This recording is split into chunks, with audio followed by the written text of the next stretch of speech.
Kung gusto mo maging virtual assistant or freelancer, pero iniisip mo na baka wala kang experience at skill, don't worry kasi lahat naman ng VAs nanggaling sa zero. In this video, ituturo ko yung step by step kung paano ka makakapagsimula kahit newbie ka pa lang. By the way, meron pala akong ginawang VA checklist kung saan pwede mo siyang gawing gabay habang nag-uumpisa ka. Step 1 natin, mag-focus ka muna sa mga entry-level VA jobs na may magandang proseso at may mga training. Gumawa ka ng account sa mga legit na platform tulad ng Upwork and onlinejob.ph. And then, ang tips ko dito, okay lang din na mag-set ka ng mababang rate, beginners, siguro like mga $3 to $5 per hour. At malaki yung chance mo na ma-hire ka, lalo sa mga startup tsaka mga small businesses. Kahit yung step 2 natin kapag nagbabasa ka ng job post, intindi mo siyang mabuti kasi minsan maraming requirements at mababa yung rate. Ibig sabihin, open sila sa mga baguhan. Ayun, don't be intimidated. Apply ka lang. Step 3 natin,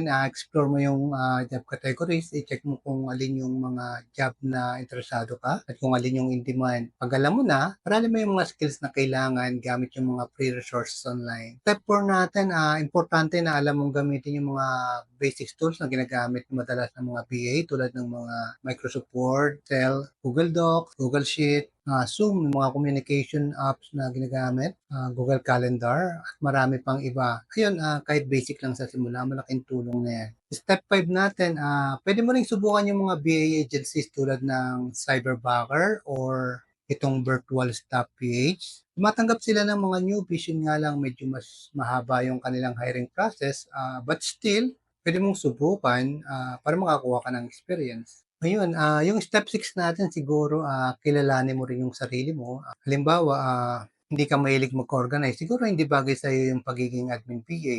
Kung mahilig ka namang mag-design gamit ang Canva or mag-edit ng mga videos, mag-focus ka na lang muna siguro doon kasi ang importante dito, dapat yung ginagawa mong work is yung nai-enjoy mo talaga. Step 7 na tayo, kapag alam mo na yung gusto mong trabaho, gawa ka na rin ng portfolio, yung mga sample works, okay na yun. At syempre gawa ka na rin ng resume at cover letter na tailor dun sa role na gusto mo. Huwag yung generic ha, dapat specific para makuha mo talaga kung ano yung trabaho na gusto mo. Guys, step 8 na tayo. Babalikan mo na dito yung mga job platforms.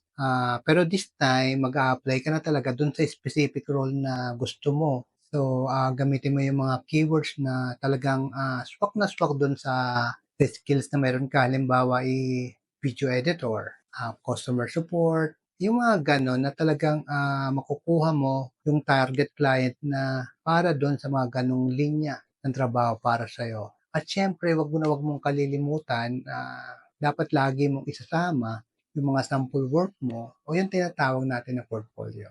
At yun, sana makatulong sa yung video na to, tong step by step na to, para makapagsimula ka na bilang BA kahit wala ka pang experience. Kung may natutunan ka sa video na 'to, huwag kalimutang i-like, subscribe, and comment mo na din kung anong step ka na ba. Kaya mo 'yan, kita-kits tayo sa susunod na videos.